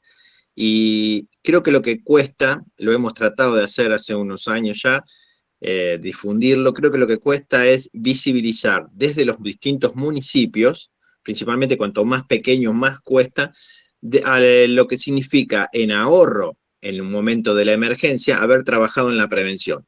Entonces, esto de programar, proyectar, prepararnos, no está visibilizado como un beneficio todavía. Creo que hay que hacer énfasis en eso. Bueno, mis compañeros que estén en protección civil, supongo que coincidirán en esto. Por eso lo difícil de que esté en cada uno de los municipios la defensa civil constituida es no visibilizar eso. Se trabaja de manera empírica, siempre dimos respuesta de esta manera. Entonces, en hechos como los que estamos previendo que pueden ocurrir, no hay una respuesta proporcional. Bueno, no quiero hablar más que... Sí, y sigamos con esto. Ramón, esto, por sobre todo que la respuesta que se da desde las áreas de ustedes cuando las cosas pasaron es tan rápida e inmediata que la parte que ustedes cubren en la que tienen ahora abierta, que es en el trabajo, más en el después, puedo decir. O sea, yo no puedo creer lo rápido que llegan las ayudas, que se organiza desde la limpieza de lo residual hasta poner un puente. O sea, los distintos organismos precisamente están preparados individualmente, pero también con una noción de trabajar colectivamente en el caso de la emergencia, tanto sea bomberos, policía, acá por ejemplo la ETAC, el DUAR, han significado también una diferencia en cuanto a la respuesta. La preparación ciudadana es un poco más difícil, porque hacen falta recursos y otras cosas como para poder trabajar directamente con la sociedad. Pero sí, la respuesta se logra, ya tenemos, por ejemplo, lugares de evacuación programados. Todo eso se empezó a trabajar desde la Constitución de la Defensa Civil, en este pueblo hace 4 años, por ejemplo. Qué bueno. Claro, no sé, Ramón, si tenés idea de cuántos pueblos hay. No nos vamos a meter en temas, pero me parece que no son muchos, ¿no? Y acá tras la sierra, por ejemplo, hay 4 o con posibilidad de que sean 5 las defensas civiles en 2 departamentos, San Javier y San Alberto, por ejemplo. Y tienen la suerte que son solidarios y se contribuyen cuando ocurre algo en otro lugar, siempre se apoyan y se contribuyen. Se trata, claro, sería como se trabaja como si hubiera que dar respuesta tipo una emergencia a nivel 2, donde se colaboran los municipios cercanos, y esa colaboración se dio siempre, no hace falta que sea un gran problema de emergencia para que esté la colaboración, porque precisamente los recursos de los municipios son escasos, no es como una ciudad donde vos podés contar con varias ambulancias, por ejemplo. Un pueblo cuenta con 1, 2, 3, 4, o algunos con ninguna, por ejemplo. Bien, Ramón, sí, efectivamente la charla, ustedes están acá en carácter también de parte del equipo de organización, así que parte de esto, ¿no? El mensaje que estás claramente identificando, y muchas de las personas que están presentes son desde ciudadanos que empezaron ya claramente a preocuparse por la problemática. Fue impresionante la cantidad de gente que rápidamente quiso sumarse porque le interesa aprender y seguramente difundir, y está preocupada por no tener defensa civil o no saber cómo recurrir a la defensa civil.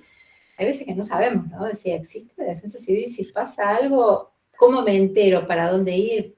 Está complicada esa preparación. Y también tenemos muchos docentes que siempre son excelentes para ir sembrando esas mismas preguntas que acabas de hacer.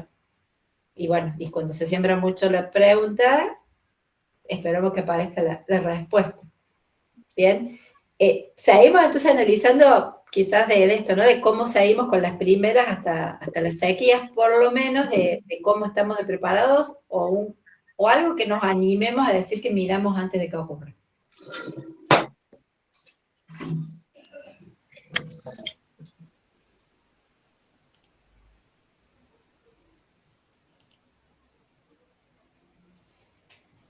Ahí no sé si alguien está escribiendo porque escuché un ruido.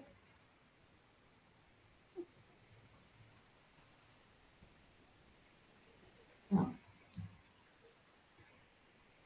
Bien, frente a las olas de calor. Es una definición triste la ola de calor, porque decir uno que pueda decir cómo se va a prevenir con una ola de calor, siendo que tienen que haber pasado 3 días de temperaturas superiores a las medias y a las mínimas para que que se declare una ola de calor. Vos decís, uy, pero reaccioné tarde, no sabía que era una ola de calor, ya estás con golpe de calor internado, y decís, pero nunca me enteré. Bueno, no. Cuando hace más de 32 grados de sensación térmica, uno ya tiene que saber que su organismo está expuesto a un estrés, por lo cual, ¿sí? No pongamos ola de calor como respuesta, sino un calor. ¿Qué hacer ante más de 32 grados de temperatura, que va a haber muchos días y que se supone que no va a bajar ni siquiera la temperatura demasiado de noche y que no se va a poder descansar?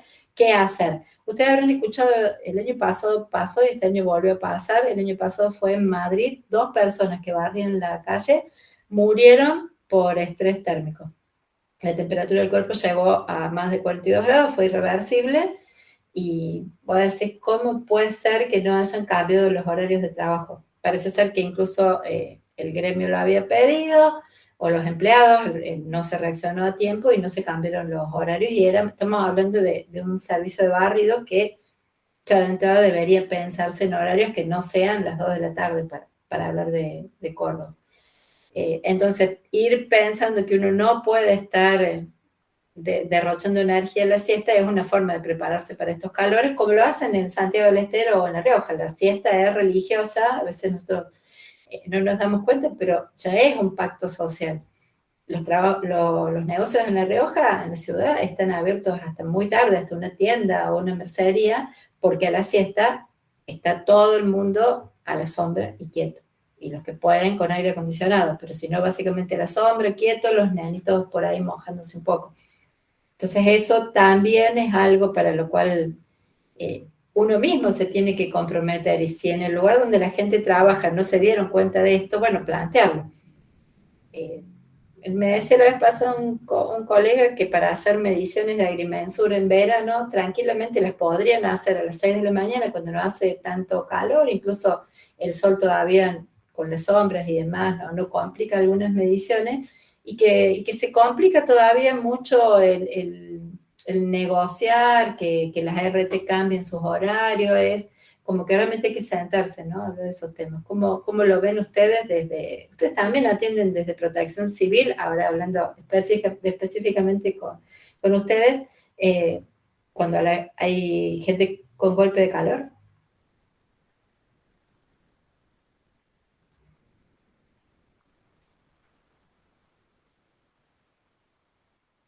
O sea, desde el Estado, ¿quién es el que responde? ¿Un anciano que vive solo o le dio un golpe de calor?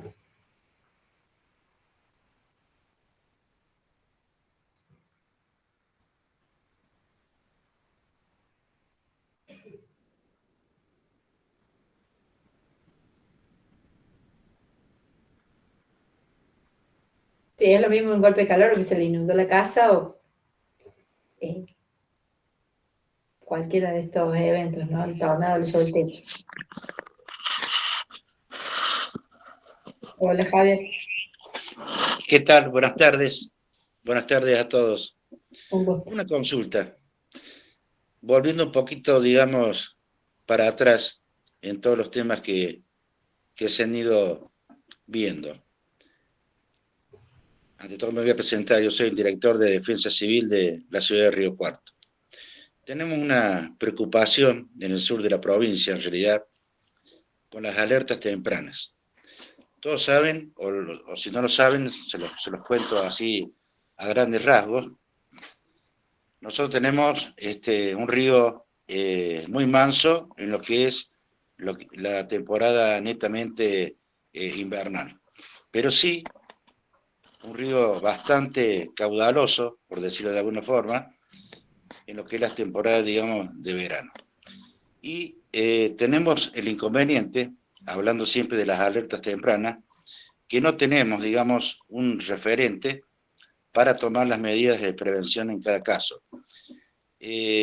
Alpacorral, que es la localidad, digamos, donde tiene su nacimiento el río Cuarto, más precisamente denominado el río Tala, que está bien en el límite de la provincia de Córdoba con San Luis, ahí nace el río Cuarto. Siempre esa localidad se ve bastante afectada, y muy a menudo, con grandes precipitaciones que se dan, digamos, en la alta montaña. La pregunta es la siguiente.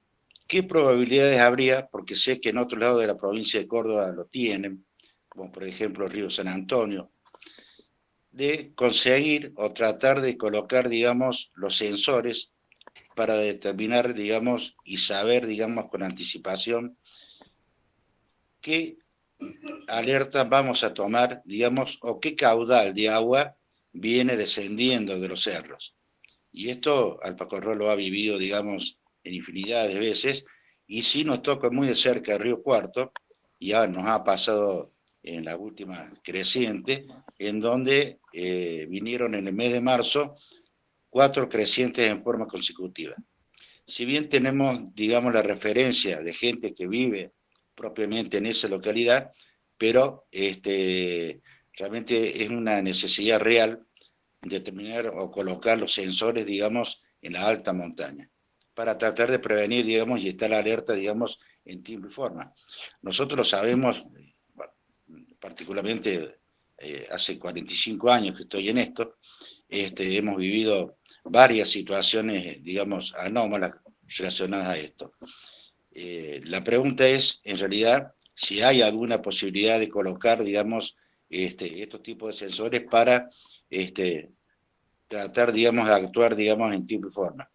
Bien, Javier. No, Yo, sí. a mí no sé si alguien, bueno, de los equipos de protección civil de la provincia estaba por hablar. Yo digo nada más esto, a mí me consta que cada uno de los ríos de alta pendiente que tienen en este momento esos sensores instalados ha sido, bueno, cada vez que había una oportunidad pedirlo, mostrando todas las mediciones previas, los desastres previos que habían ocurrido, lo que se hubiera podido evitar, todo ese conteo y un misionar así, ¿no? Una evangelización del tema para lograrlos. Me parece, Javier, que la posibilidad es concreta y real, no es mi área, ¿no? Pero por lo que vi de cómo surgió en los lugares que hay en este momento sensores, es así como vos decís ahora, seguirlo diciendo y por sobre todo presentar proyectos, ver dónde, en qué ventanillas hay fondos para esto.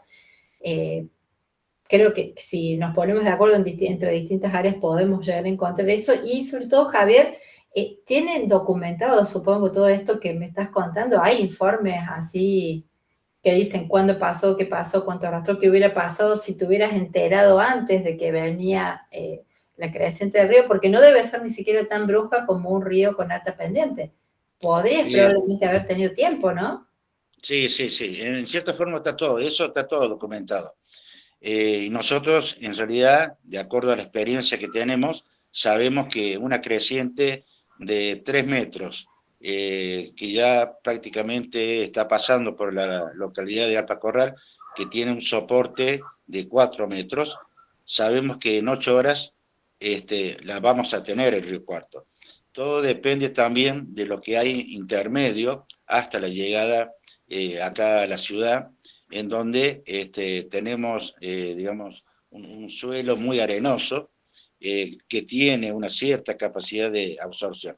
Lo que pasó en el marzo fue un evento obviamente extraordinario, llovieron entre 120, 100, 90 milímetros en diferentes días, bueno, y eso hizo que las crecientes fuesen, digamos, en forma consecutivas. Y es ahí cuando desbordó el río Cuarto, prácticamente en toda la costanera, y llegó a las calles pavimentadas cercanas, digamos, al lecho del río.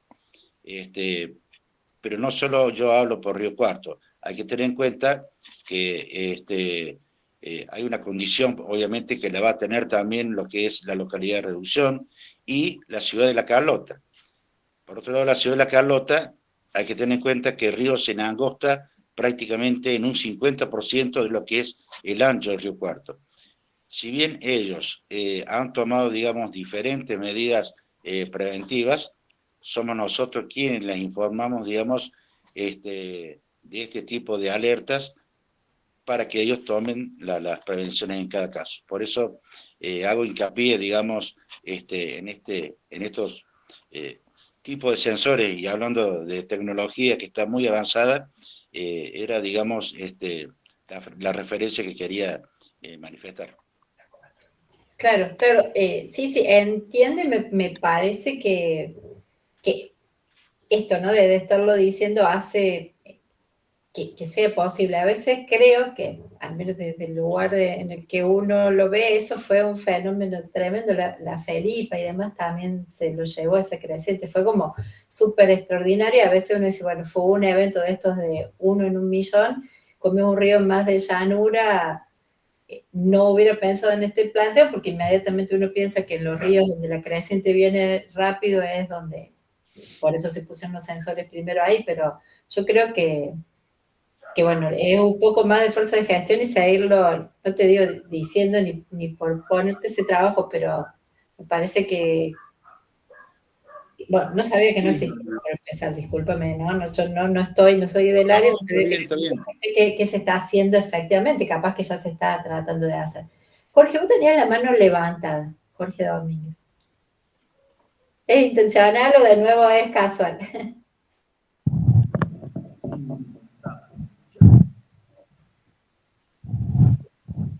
No se escucha, Jorge. Se nota que estás hablando y no se escucha.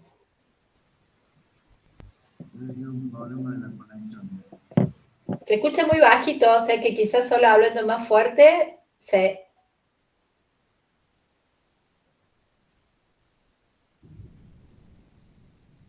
Me parece que Cristian también había levantado la mano. Si no Sí, Viviana, ¿me escuchan? Sí. Bueno, buenas tardes a todos los que están participando. Muy interesante realmente la charla. Un poco para aportarle a lo que decía Javier.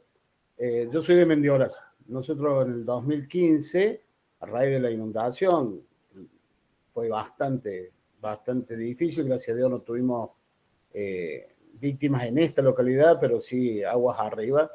Empezamos a trabajar justamente con la observación del río de manera personal y nos integramos a lo largo de lo que es el arroyo Saldán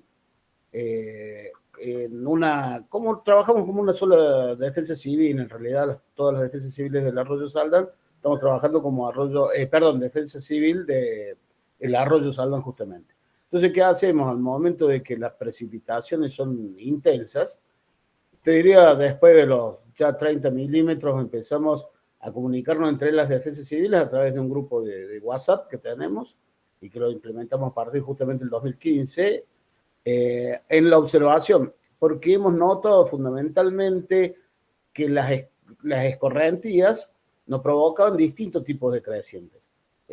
Nosotros tenemos como naciente del arroyo Saldán lo que es el dique La Quebrada, y ahí sí tenemos sensores y la provincia actualmente está trabajando a lo largo del arroyo Saldán, pero por ahí no es más útil la observación de cada uno de los integrantes de las defensas civiles, que nos vamos comunicando la cantidad digamos, de precipitación y de incremento justamente de lo que es la cuenca, porque aguas abajo lo empiezan a notar de diferente manera. Entonces, por ahí aportándole un poco Javier, sería interesante establecer ese tipo de comunicaciones. Hace poquito la provincia nos facilitó una repetidora, lo cual generó mejor comunicación. Lo hacíamos antes por WhatsApp, pero ya sabemos que cuando tenemos este tipo de tormentas, las comunicaciones caen, se hacen difíciles. Entonces, ya sumando esta parte de lo que sería a través de medios de comunicaciones radiales, logramos poder anticiparnos de alguna manera y cada uno desplegar su propio protocolo.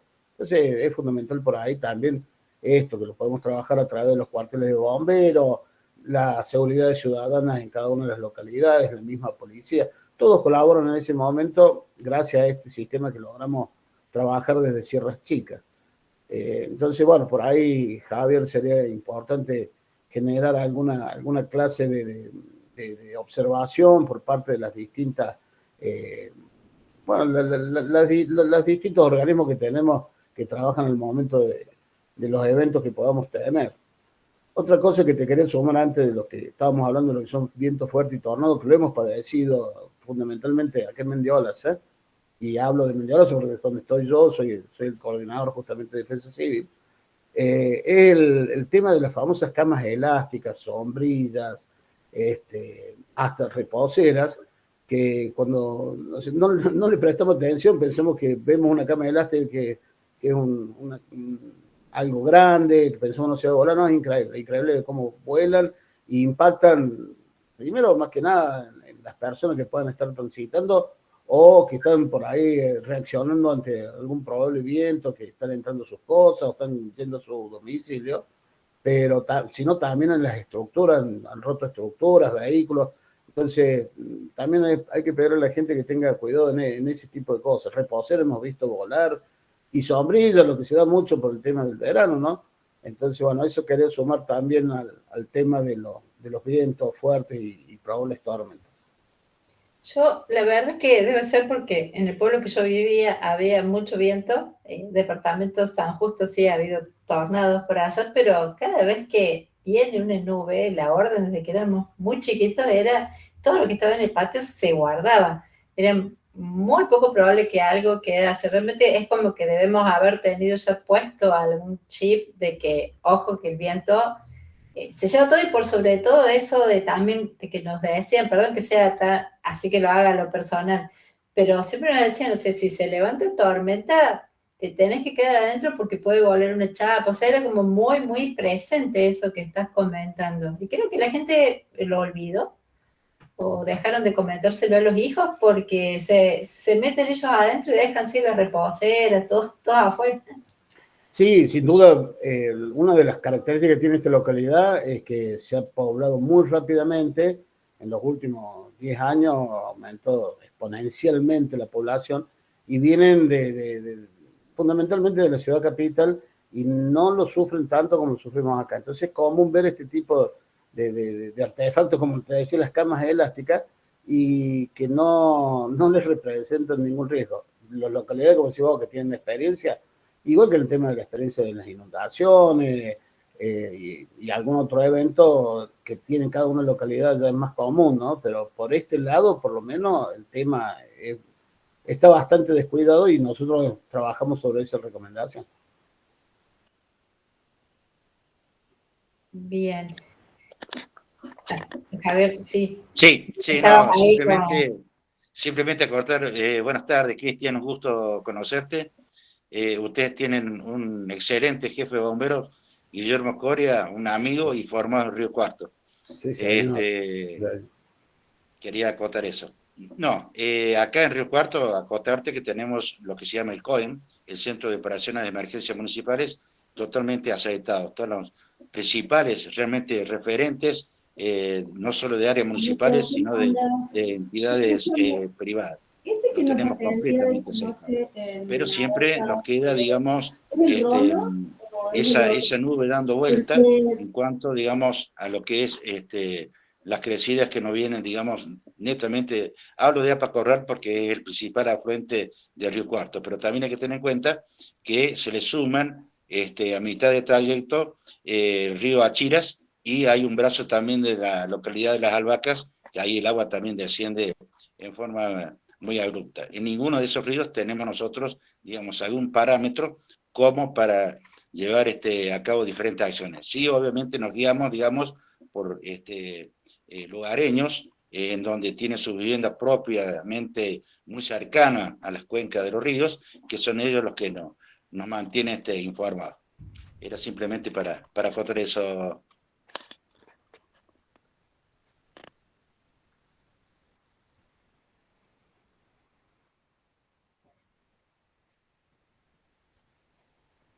Bien.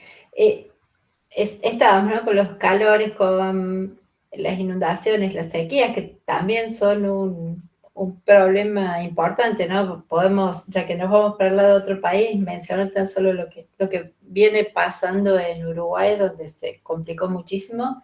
Parece como futurista, pero esto ya estaba dicho, que íbamos a tener estos problemas de sequías. En La Borde, que también hubo un tornado, hicieron unas estudiantes, Karina es una de ellas, que es técnica en ambiente, egresada del Instituto Superior Politécnico, hicieron un cálculo de que si se volviese a cortar la ruta y con eso el acueducto que le lleva agua, la cantidad de agua potable disponible en el pueblo alcanza para 6 días solamente.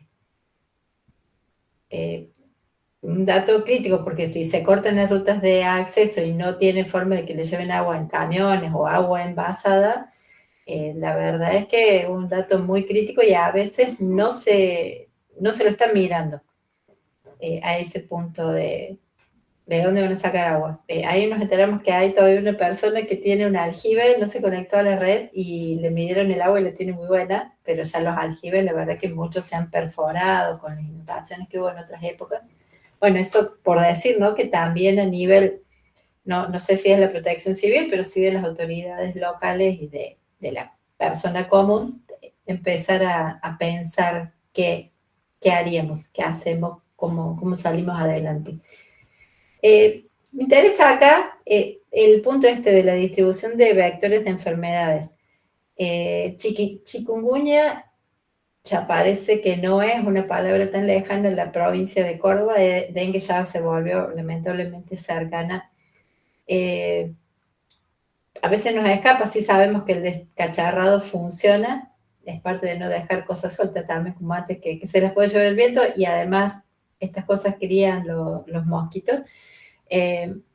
Bueno, una cosa también, ¿no?, que hacer durante, saber que si uno se agarra una de estas enfermedades es contagioso. Si lo pica un mosquito puede llevar la enfermedad a otro, por ende, saber que mientras está infectado tiene que cuidarse la extremo, incluso se recomienda que duerma con algún tubo, lo que se ponga repelente, para que un mosquito que lo pique no traslade la enfermedad, que lo más probable es que va a quedar incluso, ¿no?, en el mismo núcleo familiar, complicando más todavía la situación de ese enfermo. También a veces son cosas que se creen distantes, pero hay que irlas aprendiendo. Ahí tenemos, bueno, daños de infraestructura vial, retroceso de glaciares, no es algo que veamos, pero sí nos afecta, ¿no? Todo esto tiene que ver con todo, pues son fenómenos globales. Los daños en hospitales, creo que por ahí las infraestructuras de los hospitales, como hablábamos arriba, de que estén bien fundados, bien construidos, siempre fijarse que los hospitales que a veces crecen y crecieron en época de pandemia, seguramente, bueno, agreguemos un espacio más, bueno, asegurarse que esos espacios estén cumpliendo todas las normas de seguridad ante vientos, ante lluvias. Bueno, me parece que ya vamos cerrando. Quedaron, sí, planteos, porque no habíamos entrado a cosas tan específicas como, bueno, qué hacer con los sensores, que creo que es uno de los temas centrales para uno de los encuentros, el tema de las inundaciones. Si bien por el niño nosotros no estaríamos con un pronóstico de que en la provincia de Córdoba tengamos más lluvia de lo habitual, acá lo que nos complica no es el niño, es el cambio climático, donde estas grandes crecientes que eran un fenómeno, como dijimos, el de marzo fue algo excepcional, que pasó, bueno, no, se espera que no vuelva a pasar, y bueno, pero puede volver a pasar y cada vez con más frecuencia debido al cambio climático, como que nos hemos salido de esos patrones de normalidad.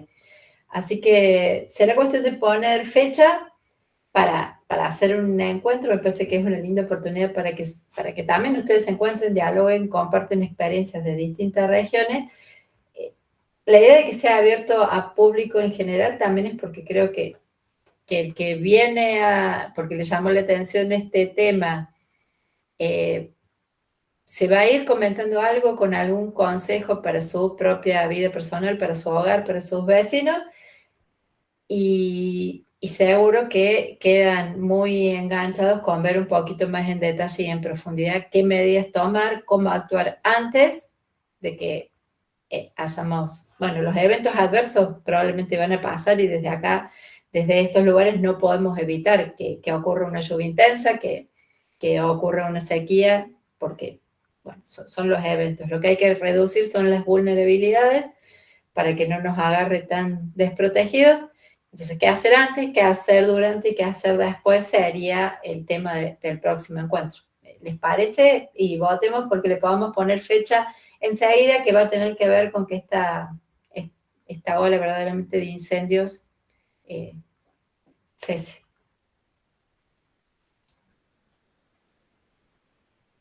Por mí, muchísimas gracias por su presencia. Desde ya que aprendí un montón, me quedo con muchas inquietudes, sobre todo, disculpen si hemos sido largos, pero habíamos previsto más o menos 2 horas y en ese sentido estamos bien. Muchas gracias a ustedes. Creo, si todos están de acuerdo, nosotros nos podemos acomodar de acuerdo también a los horarios que manejan ustedes. Siempre es bueno, digamos, estas charlas informativas, digamos, y sobre todo para prevenir en cada caso, ¿no? Bueno. Bien, por parte mía, por parte de Eduardo, comparto ahí lo que dice Javier, manejar principalmente los horarios de ustedes, pero los nuestros ya, bueno, nos acomodamos. Muchas gracias y muy agradecido por la charla. Muchísimas gracias. El horario lo pusimos a esta hora un viernes, pensando que los incendios se iban a tomar el fin de semana, pero no pasó, así que ya veremos cuál va a ser el momento propicio. No, realmente suena a chiste, es muy grave la situación, pero bueno, uno dice, no, viernes a la tarde, como que, no sé, no lo pusieron ustedes al horario, lo puse yo por, no sé, disculpen, ya vamos a encontrar un horario, creo que estuvo bien, la verdad es que uno reconoce la gente y el interés, ¿no? Un viernes a las 8 de la tarde reunidos acá, creo que lo que estaban diciendo que hace falta seguir haciendo, subamos más fuerza y en breve vamos a estar contando resultados positivos. Muchísimas gracias. No, gracias a ustedes. Muchas gracias a ustedes y estamos en contacto.